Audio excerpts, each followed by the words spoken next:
السادة المؤسسين طاحوا بين اسمين، إما البهجة وإما البطل. زميلنا المؤسس أخنا حمزة استعان ببيت شعري، وهو وسط في السماء ينير نفسه وما حوله. أصل هذا البيت الشعري هو اللي أمال الكفة إلى الاسم الثاني، ولذلك تم اختيار تسمية البدر. وإن شاء الله الحمد لله بعد هذه المدة من الزمن نحن نطبق اسم هذا الاسم وهذا البيت الشعري نطبقه حقيقة.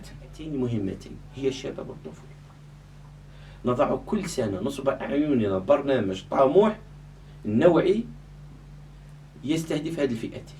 المجتمع الجزائري أهم فئة فيه هي الشباب، نحن الفئة الغالبة في الجمعية فئة شباب، إذن البرنامج لازم يكون في هذه الفئة، وجميل لما يكون من فئة الشباب. نعود لك النقطة اللي تحدثنا عليها، المحاور اللي تشتغل فيها الجمعية الأولى الأربعة التي سبق وأن ذكرتها.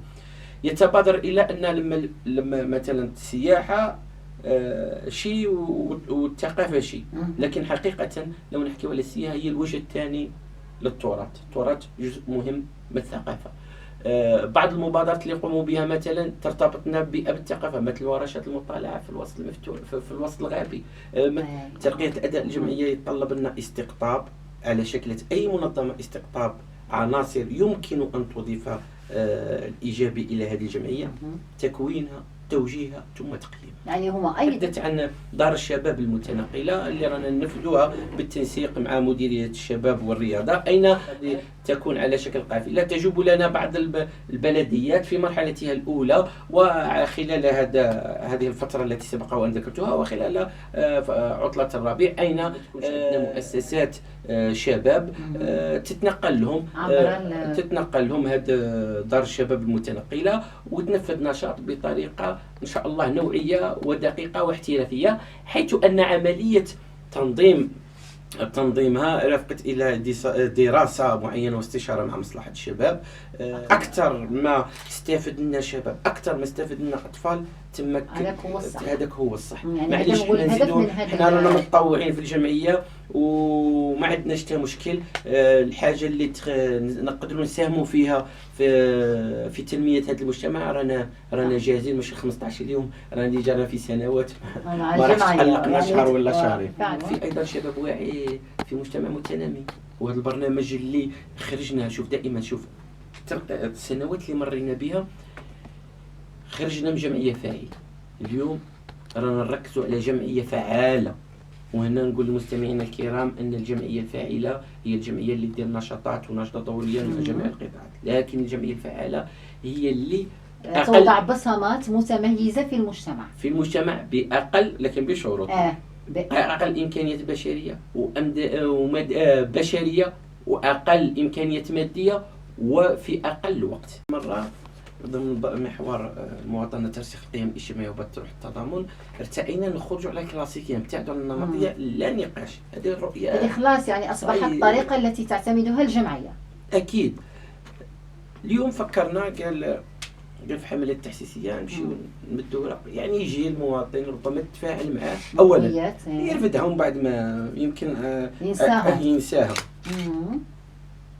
قال أولا من ناحية الموضوع ما نحكيوش غير على نسودوا الأمور، لا على المخدرات، لا على التدخين، لا على الأمر هذا. نحكيو على الحياة هذه اللي تركز لنا على الابتعاد عن الآفات، وتحكي لنا على حياة صحية. يعني نحكيو على النمط الغذائي، نحكيو على الرياضة، نحكيو على السياحة مثلا. هنا نعاود نقول لك والسياحة رايح نأكدوا عليها، السياحة الشبابية راه عندنا برنامج تاع الشباب القارة نتكلم عنه عفوا.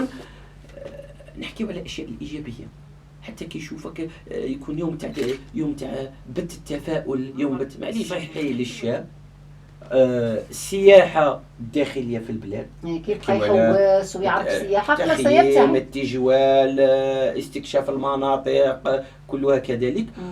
من ناحية الشكل، كيف تتوقعين أستاذ يكون التحسيس؟ تنظم مباراة كرة قدم في إطار معين، تم تنفيذها على هذا البرنامج. أنا تم تنفيذه على مستوى الغزوات بني سنوس، وإن شاء الله المرحلة القادمة الرمشي.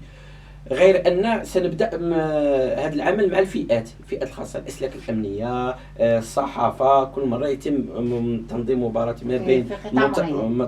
ما بين المتطوعين وما بين هذه الفئات على هامش هذه المقابلة الرياضية. يخرجوا لنا شباب بالزي الرياضي، حتى الحكم يخرج معهم بهذا الزي الرياضي، يعني مقابلة رسمية يخرج إلى الشارع ويتكلم. مش الفائدة في توزيع الأوراق بقدر الحوار المباشر الصريح. وإحنا الخبرة اللي اكتسبوها لنا المنخرطين تاعنا في العملية التحسيسية، شوف حديث شيق مع المواطنين. حتى إلا جا واحد مقلق، جا واحد ما عندهم طرق كيفاش يتحاور وأنه يسمع قبل ما يتكلم، وأنه يكون في موضع اللي لان اليوم في ظل تكنولوجيا الاعلام الاتصال وكذا، المعلومه ماهاش حكر علينا احنا ولا الجميع يعرفها. ضغطة زر المعلومات اللي يحتاجها على كيفاش نجذبوا لينا، كيفاش نتكلموا، حوار فعال وان شاء الله نحققوا نتائجه. وهنا عاود نفتح قوسين ان يوم تنفيذنا الحمله التاسيسيه على المؤسسات التربويه والتكوينيه بعدها خلال طبعتين اللي تنضبط مع ديوان مؤسسه الشباب، كان خلال ساعه ونص مداخله الجانب الديني الجانب الامني. كنا نستعمل حتى المونولوج هو يوصل الرساله كيفاش كان في وضع عادي، ومن بعد كيفاش كملها في السجن، وكيفاش العائله نتاعو كان سبب في ضياعها. والفيلم القصير اللي تم اعداده من قبل الجمعيه كان يحكي عكس ذلك، انه يحكي كيفاش شاب كان في وضع في وضع غير عادي، ومن بعد شاف امور ايجابيه في خلاته يتراجع على ذلك. اذا حتى طريقه التحسيس من حيث الشكل ومن حيث الموضوع، والله صراحه استاذه تؤتي بنتائجها وتبتعدنا عن النمط. وهذا دليل انكم تخدموا مع مختصين، يعني هذا اللي يوجد لك المونولوج، وهذا اللي يعطيك الحوار، وهذا اللي يقوم بالحمله التحسيسيه، انه مختص في المجال. شوف كل البرامج اللي نديروها ما هو جميل في جميع الولايات البطل، ما عندهاش العشوائيه. لو تقول لي سنه 2024 واش راح نديروا، نقول لك سنه 2025 واش راكم ديروا، يعني تقريبا يعني نقدر نقول البرنامج لسنه 2024 هذه مازال ما شفتهاش في الجمعيه، يعني راكم محضرين البرنامج ان شاء الله لسنه 2024 بتقديرات، حتى على المدى راني نشوف 2025 على المدى كل حاجه. وحتى البرامج عندها تسلسل، يعني من نقولوا المكتبه الجواريه حي بن حميدي كملتها مكتبه الحدائق والغابات. مكتبه الحدائق والغابات راح تكملها في اطار مشروع ايام تلمسان الادب الشعبي، خاص المؤسسات الاستشفائيه يكون فيها مكتبات. بعد ذلك نمشيو على مستوى بيوت الشباب والفنادق، وحنا رانا رايحين يعني في تسلسل يعني ماهيش بطريقه عشوائيه كل شيء مبرمج. العناصر تاعنا يمدوا لنا افكار، ما تشفنا ان تحت اي ظرف ما عندناش مانع نراسلوا الهيئات فيما يخص الجانب القانوني، نتصلوا بالمختصين في علم الاجتماع، في علم النفس، في اي مجال، باش حتى ديك الفكره تكون صائبه وتدرس من جميع الجوانب، من جميع التنظيمي القانوني التقني البيداغوجي، كيف ما كان تدرس الفكره، وان شاء الله ما تجي تنفذ باش نلحقوا 100% ناجح باذن الله. باذن الله طبعا، والسعي الى النجاح سيصل اليه باذن الله. نحسوا بالهويه نتاعنا والشعور باستمرارها، وفي نفس الوقت احترام الثقافات المعينه، مثلا في منطقه معينه اكلتها كذا، اعراسها كذا. وهذا جمال الجزائر، هذا جمال الجزائر. قمنا بمعرض على التراث اللامادي لولايه تلمسان، راهو يزورنا بلديه تلمسان، وكانت في دعوات تريدنا دعوات نلبي قصد متى توفرت الفرصه. مثلا معسكر كانت في خارج ذاك المعرض، معسكر على مستوى إقامة جماعية فين كان تجاوب وتفاعل، وكانت في أيضا على مستوى مستغلم بالمكتبة الرئيسية المطالعة العمومية آنذاك، وأيضا عرفت إقبال. جزائر القارة هو برنامج له علاقة بهذا البرنامج نتاع التراث اللامادي لولاية تلمسان يزور الولايات الأخرى.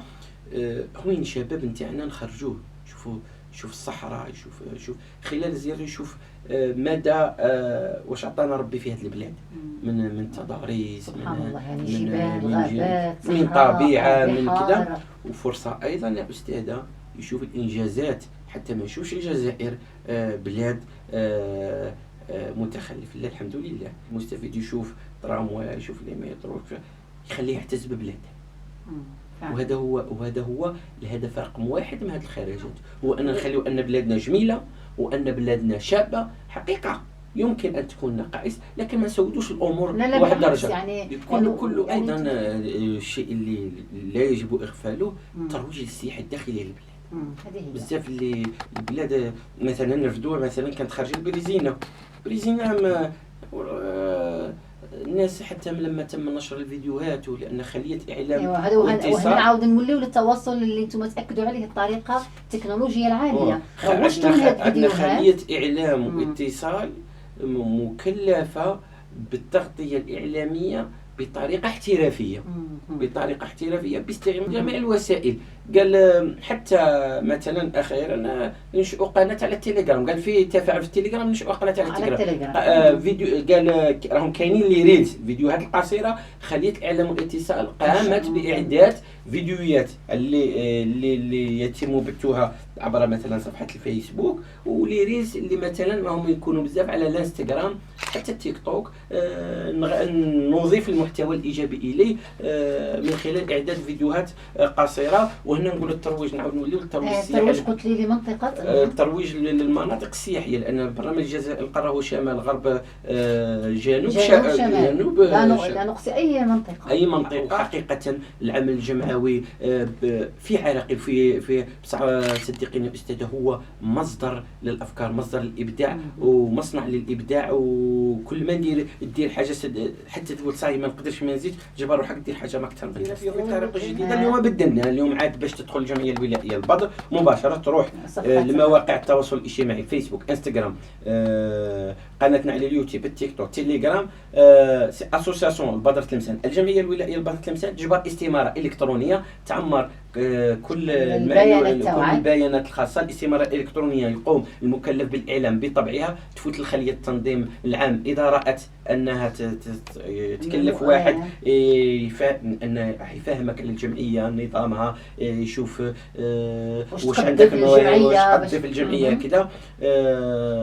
اذا شاف انك جاهز مباشرة توافق لك الخلية التنظيم العام. إذا لم تكن جاهز سنجهزك. إذا نحضروك النشاطات تشوف تدي أكثر أفكار ونكونوك مباشرة. وهنا نقول باللي أنا مرحبا بالجميع متى كان الشاب إن شاء الله عنده كفاءة عنده مصداقية يقدر يضيف إلى الجميع مرحبا. وما هو جميل في الجمعية أن الإنسان لما ما يكونش مليح ما نقبلوش، ولما إنسان يولي ما يليقش ما نخدموش معاه يكون ما يكون عندنا ويبدا ما يوليش مليح ما نخليوش. علاش؟ باش يكون ذاك الحضن العائلي مليح، الحضن العائلي شباب. لا سيما ان الجمعيه راه تدخل المؤسسات العقابيه، عندها الاعتماد دخول المؤسسات العقابيه، دخول مراكز الحمايه، الاقامه الجمعيه تاع الناس.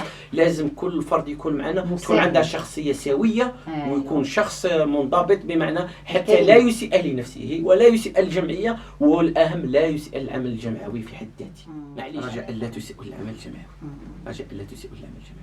هذه النقطة الحساسة. هذه من القلب، هذه كلمة من القلب. حتى ماكش قادر في جمعية ماكش قادر ماشي بزاف، هذا عمل تطوعي.